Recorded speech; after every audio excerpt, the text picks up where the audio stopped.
হরে কৃষ্ণ, রাধে রাধে। বন্ধুরা কেমন আছেন সবাই? আশা করি সবাই ভালো আছেন। আমি অনেক ভালো আছি। তো বন্ধুরা, আজকের রেসিপিটি হচ্ছে সম্পূর্ণ কম মশলায় একটি হেলথফুল রেসিপি হতে যাচ্ছে। তো বন্ধুরা, আপনারা দেখতে থাকুন। তো বন্ধুরা, আপনারা জানেন আমার চ্যানেলে সম্পূর্ণ হেলথফুলি এবং কম মশলায় কম তেলে রেসিপি দেখানো হয়। তো এখনও যারা আমার চ্যানেলটি সাবস্ক্রাইব করেননি, অবশ্যই সাবস্ক্রাইব করে দেবেন এবং পাশে থাকবেন, আমি যাতে যে কোনো ভিডিও ছাড়ার পরে আপনাদের কাছে সবার আগে যায়। তো আপনারা পাশে থাকবেন। তো দেখুন, আজকের রেসিপিটি হচ্ছে আলু উচ্ছে এবং মাছ দিয়ে একটা খুব সুস্বাদু একটা হেলথফুল রেসিপি হচ্ছে। যারা তিতো খেতে একদমই পছন্দ করেন না উচ্ছে, তাদের এইভাবে রেসিপিটি বানিয়ে দেবেন, ওরা বুঝতেই পারবেন না যে ওরা উচ্ছে খাচ্ছে। তো দেখুন, আজকে রেসিপিটির জন্য আমি আলু উচ্ছেগুলো এইভাবে কেটে নিয়েছি। তারপরে নিয়েছি দুটো মাছ। এখানে আমি তেলাপিয়া মাছ নিয়েছি 2 পিস, ভেজে রেখেছি। আর নিয়েছি পেঁয়াজ আর টমেটো। তো এখানে আমি সম্পূর্ণ অল্প মশলাই ইউজ করব। তো আপনারাও আপনাদের পরিমাণ মতন সম্পূর্ণ অল্প মশলা ইউজ করবেন। তো দেখুন, তারপরে আমি নিয়েছি, এখানে আছে সর্ষে, অল্প পরিমাণে জিরে, শুকনো লঙ্কা, কাঁচা লঙ্কা। তো আমি আমার ঝাল পরিমাণে সেরকম আমি লঙ্কা দিয়েছি যেরকম ঝাল খাবো। তো আপনারাও ঠিক আপনাদের পরিমাণ মতন ঝাল দেবেন। তো আমি দেখুন প্রথমে গ্যাস জ্বালিয়ে নিয়েছি, তারপরে আমি কড়াই বসিয়ে দিয়েছি। কড়াইতে তেল গরম হয়ে গেছে। তো প্রথমে আমি আলু উচ্ছেগুলো নুন দিয়ে আর হলুদ দিয়ে খুব ভালোভাবে ভেজে নেব। তো এখন দিয়ে দিচ্ছি আমি হলুদ দিয়ে, আমি এটাকে প্রায় 3 থেকে 4 মিনিট একদম হাই ফ্লেমে ভাজবো, যাতে উচ্ছের যে তেতো ভাবটা আছে সেটা যাতে চলে যায় ভাজতে ভাজতে। তো দেখুন, আমি একদম উচ্ছে আলুগুলোকে একদম লাল লাল করে ভেজে নেব। তো আপনারাও লাল লাল করে ভেজে নেবেন। একটা কথা মাথায় রাখবেন, আপনারা কিন্তু এখানে বেশি তেল ইউজ করবেন না। যেহেতু এটা হেলথফুল রেসিপি হচ্ছে, সেহেতু এখানে বেশি তেল ইউজ করা যাবে না। তো আমি যেই পরিমাণে তেল ইউজ করেছি, আপনারাও ঠিক সেই পরিমাণে তেল দেবেন আলু উচ্ছে ভাজার সময়। তো দেখুন, আমি বেশি একদম তেল নিইনি, অল্প পরিমাণেই তেল দিয়েছি। তো দেখুন, আমার আলু উচ্ছেগুলো একদম ভালোভাবে ভাজা হচ্ছে। তো বন্ধুরা, দেখতেই পাচ্ছেন আমার আলু উচ্ছেগুলো খুব ভালোভাবে ভাজা হয়ে গেছে আর উচ্ছে থেকে তেতো ভাবটা একদম চলে গেছে। তো আমি নামিয়ে নিয়েছি। তো চলুন এবার রান্নার দিকে এগোনো যাক।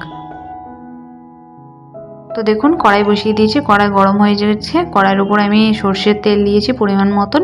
তারপরেই দিয়ে দিয়েছি পেঁয়াজ আর টমেটো, খুব অল্প পরিমাণেই দিয়েছি, যেহেতু একটু টেস্ট লাগার জন্য আমি পেঁয়াজ আর টমেটোটা দিয়েছি, নাহলে আমি পেঁয়াজ টমেটোটা দিতাম না। তো দেখুন, পেঁয়াজ টমেটোটা ভালোভাবে ভাজা হয়ে গেছে। এবারে আমি যে বেটে রাখা মশলাটা রেখেছিলাম, সে মশলাটা এবার দিয়ে দিলাম এর উপরে। তো মশলাটা দিয়ে আমি বেশিক্ষণ না, 1 মিনিট মতন মিডিয়াম ফ্লেমে কষবো ভালো করে। তারপরে আমি হলুদ দিয়ে দিলাম পরিমাণ মতন আর নুন দিয়ে দিয়েছি। দিয়ে আমি কষতে থাকবো বেশিক্ষণ না, 1 মিনিট মতন আমি খুব ভালোভাবে কষিয়ে নেব। তো দেখুন, আমার মশলা কষানো একদম কমপ্লিট হয়ে গেছে। তো এবারে আমি আলু উচ্ছে ভেজে রেখেছিলাম সেটা দিয়ে দিচ্ছি।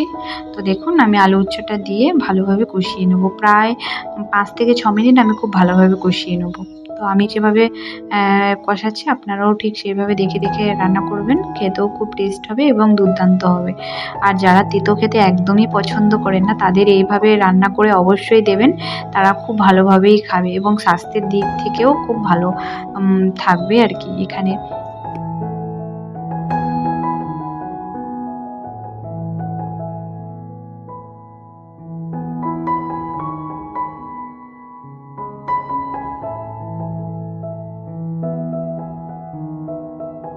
লোক থাকে, তাদের এইভাবে রেসিপিগুলো রান্না করে দেবেন। তারাও খাবে খুব ভালোভাবে, টেস্টও খুব ভালো লাগবে এবং তাদের হেলথের দিক থেকেও ঠিক থাকবে, কোনো অসুবিধা হবে না। তো দেখুন, আমি এইভাবে রান্না করে নিয়ে কষিয়ে নিয়েছি। তো আমার প্রায় কষানো কমপ্লিট, আর একটু কষালেই হয়ে যাবে।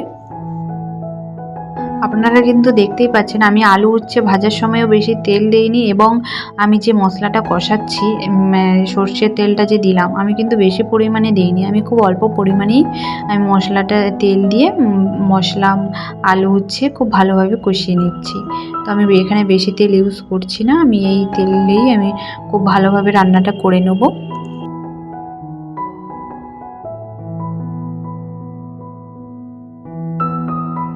প্রায় আমার এটা কমপ্লিট হয়ে গেছে কষানো।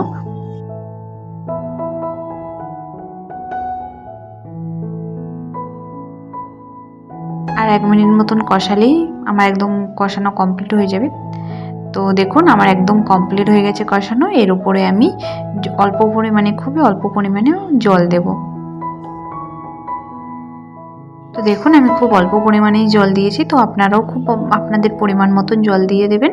তো দেখুন আমি জল দিয়েছি, জল দিয়ে এটাকে খুব ভালোভাবে ফুটতে দেব।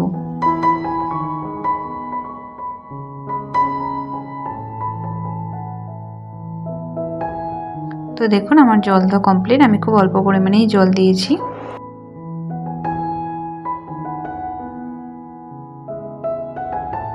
তো দেখুন আমার তরকারি ফুটে গেছে।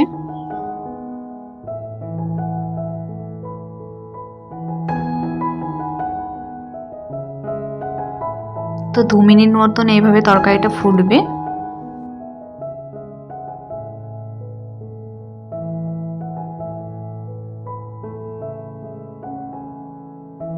তো দেখুন আলু আর উচ্ছেটা খুব ভালোভাবে সেদ্ধ হয়ে গেছে। এবারে আমি যে মাছটা ভেজে রেখেছিলাম সেই মাছটা এবারে আমি দিয়ে দিচ্ছি। এবারে মাছটা দিয়ে বেশিক্ষণ না, 1 মিনিট মতন আমি আবার ফোটাবো, ফুটিয়ে আমি নামিয়ে নেবো। তো আমার তখন রেসিপিটা কমপ্লিট হয়ে যাবে। তো দেখুন মাছটা দিয়ে আমি 1 মিনিট মতন খুব ভালোভাবে ফুটিয়ে নেব।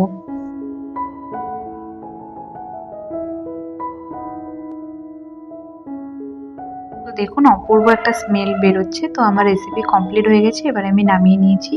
তো দেখুন খুব সুন্দর একটা স্মেল বেরোচ্ছে এবং খুব টেস্টিও লাগছে দেখতে। তো এটা গরম ভাতের সঙ্গে খাবেন, খুবই টেস্টি লাগবে। তো দেখুন আজকের রেসিপিটি যদি আপনাদের ভালো লেগে থাকে অবশ্যই একটি লাইক, কমেন্ট, শেয়ার, সাবস্ক্রাইব করে দেবেন। দেখা হচ্ছে পরের ভিডিওতে। ততক্ষণের জন্য টাটা। হরে কৃষ্ণ, রাধে রাধে।